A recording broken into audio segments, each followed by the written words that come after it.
BOJ akhirnya keluar dari suku bunga negatif yang sudah dipertahankan sejak September 2016. Tapi kenapa USD Japanese Yen malah mengalami kenaikan? Oke, ini adalah ulasannya dan juga beberapa catatan yang juga harus kita perhatikan.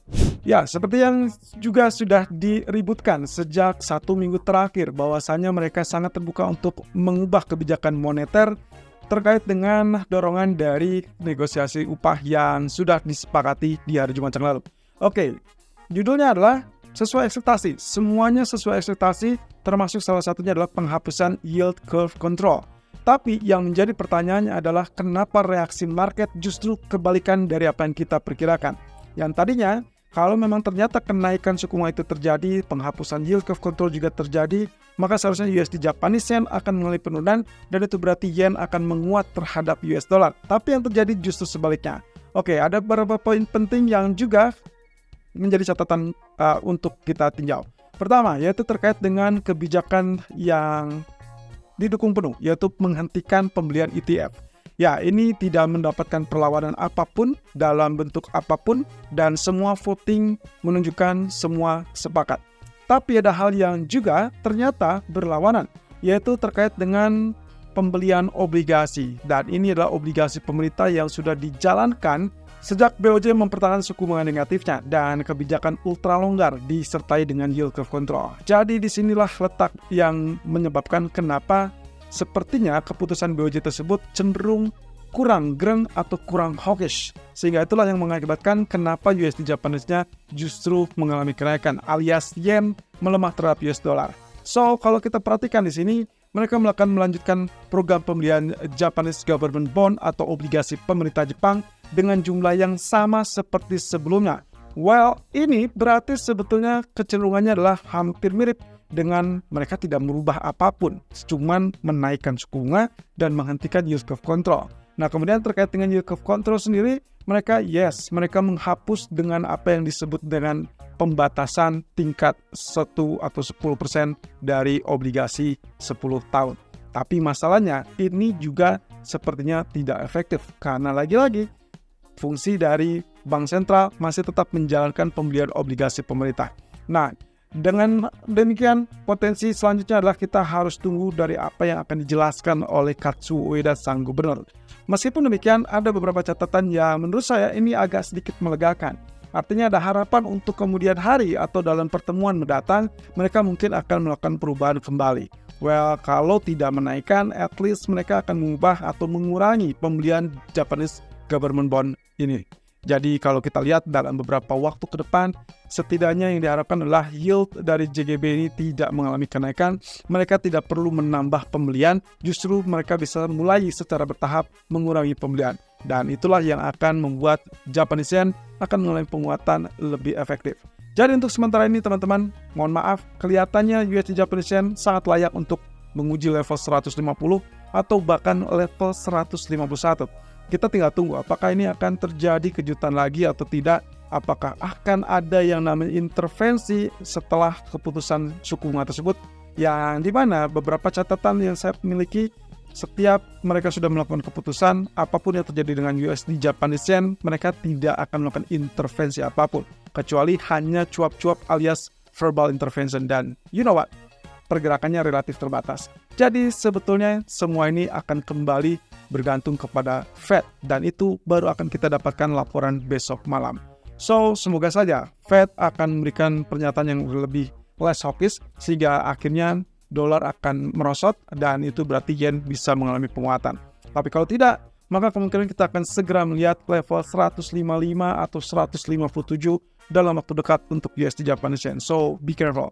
Saya masih tetap mewanti-wanti untuk Anda karena kemungkinan apapun bisa terjadi, apalagi setelah keputusan BOJ yang menurut saya kurang menggigit atau kurang hawkish.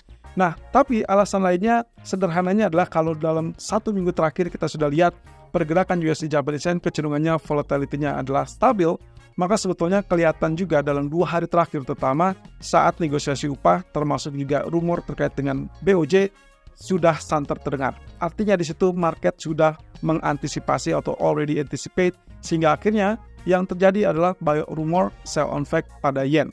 Jadi artinya kebalikannya YouTube USD Japanese Yen, di mana yang terjadi adalah sell on rumor lalu kemudian buy on fact. Jadi itulah yang mendorong juga kepada tingkat permintaan Japanese yen untuk saat ini. Nah, satu sisi yang juga akan kembali saya lihat di sini adalah pernyataan dari UBS. Hanya UBS satu-satunya dari bank yang memiliki pandangan cenderung jernih. Mereka sempat menyatakan di hari Kamis atau Jumat minggu lalu bahwasanya kalaupun misalkan BOJ melakukan kenaikan suku bunga ataupun perubahan kebijakan moneter, kemungkinan itu tidak akan keseluruhan, tidak akan secara total. Dan itu yang terbukti bahwa keputusan hari ini mereka masih tetap melakukan pembelian Japanese Government Bond. Jadi itulah yang membuat kenapa USD Japanese Yen tidak perlu kaget kalau misalkan terjadi kenaikan kembali. Tapi ya, apapun itu setidaknya kita perlu melihat secara proporsional. Artinya, kalaupun terjadi kenaikan secara teknis, maka kemungkinan level historical high kemungkinan akan berpotensi menahannya untuk sementara waktu sampai at least kita dapatkan pemicu lainnya yaitu dari FOMC. So di jam 13.30 kurang lebih 30 menit ke depan dari sejak saya merekam video ini, maka kita akan dengarkan apa yang akan dijelaskan oleh Kazuo Ueda. Let's say mungkin saja ada terjadi perubahan sentimen setelah dijelaskan oleh Kazuo Ueda. Tapi kalau melihat dari apa yang sudah pernah terjadi, biasanya keputusan itu sudah bulat dan apa yang disampaikan oleh sang gubernur tidak akan terlalu berpengaruh dan tidak akan terlalu memutar balik respon market. Let's say di jam 13.30. Nah, kemudian dua figur penting lainnya adalah terkait dengan pernyataan dari Powell dan juga Berry. Tetap tunggu sampai kurang lebih di hari Kamis mendatang. Oke, Morgan Stanley memberikan pandangannya terkait dengan apa yang terjadi pada S&P 500 yang dinilainya ternyata terjadi rally yang berkelanjutan. Jadi, analis dari Morgan Stanley menilai rally dari S&P 500 ini didorong oleh beberapa faktor, tapi yang mereka cermati adalah ada 6 sektor yang kecenderungannya mendukung untuk kenaikan tersebut. Nah, kalau kita bicara tentang sektor industri, jadi kemungkinan itulah yang paling besar. Tapi juga ada sektor energi dan real estate dan juga terkait dengan utilitas. Jadi kemungkinan inilah tingkat permintaan yang sudah mulai sedikit pulih, atau dengan kata lain, mungkin saja investor kecenderungannya lebih cenderung memilih kepada saham-saham berkapitalisasi besar ketimbang yang berkapitalisasi kecil. Ini adalah salah satu upaya mereka untuk mengantisipasi ketidakpastian terkait dengan nasib suku bunga dan mungkin saja dalam 2 atau 3 bulan ke depan kita belum akan mendapatkan pemangkasan suku bunga. Jadi kita baru akan mendengarnya setelah Powell speak besok malam. Nah, otomatis S&P 500 dengan mulai kenaikan saya rasa mungkin saja potensinya akan juga ditentukan oleh FOMC besok. Oke, kemudian terkait dengan ECB sendiri. Kalau Anda lihat dalam 1 minggu terakhir, pernyataan-pernyataan yang keluar dari pejabat ECB cenderung menyatakan atau mendukung kepada tingkat suku bunga yang kemungkinan diprediksi akan melakukan cut rate juga. Cuman masalahnya adalah mereka tidak akan melakukannya segera, tidak juga di bulan April, tidak juga di bulan ini, karena jadwal pertemuan mereka jelas di bulan April, yang diperkirakan juga akan unchanged alias tetap atau dipertahankan. So, mereka memprediksikan kemungkinan kecenderungannya adalah bulan Juni. Ini berarti memperkuat apa yang disampaikan oleh Presiden ECB Christine Lagarde sebelumnya, bahwa mereka belum akan terburu-buru, tapi data-data sampai kurang lebih bulan Juni kemungkinan bisa mendapatkan ataupun memberikan gambaran yang lebih layak. Jadi di sini saya mendapatkan the windows ataupun bahkan the cost, keduanya juga stabil dan juga sama-sama memandang Juni adalah yang proporsional untuk melakukan pemangkasan. So kita tinggal tunggu saja. Update terbarunya nanti malam mereka berdua akan memberikan pernyataan kembali di jam 19.30 waktu Indonesia Barat. Apakah ada perubahan sentimennya atau tidak? Yang jelas data ekonomi jelas di hari Senin. Kemarin kita mendapatkan data inflasi zona Eropa turun ke level 2,6% dari sebelumnya 2,8%. Artinya dengan inflasi yang mengalami penurunan, harusnya Bank Sentral sudah sekian dekat dengan pemangkasan. Mungkin saja tidak. Kalau misalkan kita bicara tentang data-data ekonomi lain yang relatif ada yang menguat, ada yang melemah. Tapi yang jelas dengan pelemahan-pelemahan tersebut harusnya ini yang akan mendasari kenapa ECB akan ditekan atau lebih diharapkan untuk lebih cepat melakukan pemangkasan. Let's say data GDP lolos dari resesi, tapi mungkin data-data lainnya kecenderungannya relatif lemah. Tapi ada manufaktur ataupun sektor jasa yang kecenderungan kuat. Itu yang membuat atau mendasari kenapa ECB tetap hawkish. Dan market pricing untuk saat ini hanya sekedar 5% atau 15% lebih tepatnya untuk peluang pemangkasan di bulan April, sementara 85% menyatakan atau melihat peluang untuk pemangkasan di bulan Juni. Kurang lebih sama. ECB, BOE, dan juga Federal Reserve kelihatannya akan menggunakan kesempatan tersebut atau sangat ditentukan dari bulan Juni.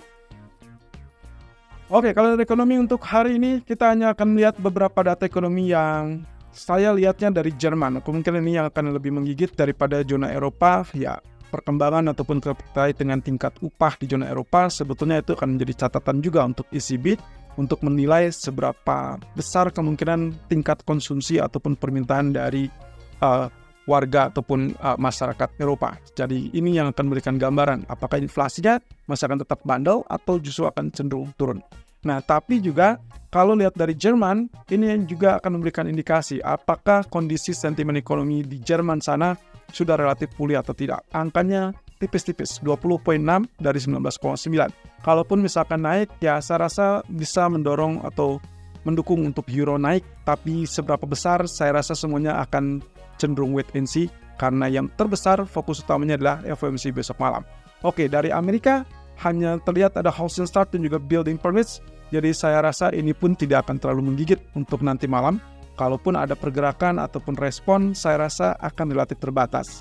Dan untuk Kanada, saya rasa untuk core CPI yang akan menjadi sorotan penting, tapi lagi-lagi kebijakan mereka akan tetap sama, yaitu suku bunga akan tetap dipertahankan. Tapi bagaimana dengan nasib dari crude oil? Saya rasa kalaupun misalkan crude oil ini masih mengalami kenaikan, ya ada potensi bahwa inflasi tetap tinggi. Dan itu yang akan membayangi market sampai beberapa waktu ke depan.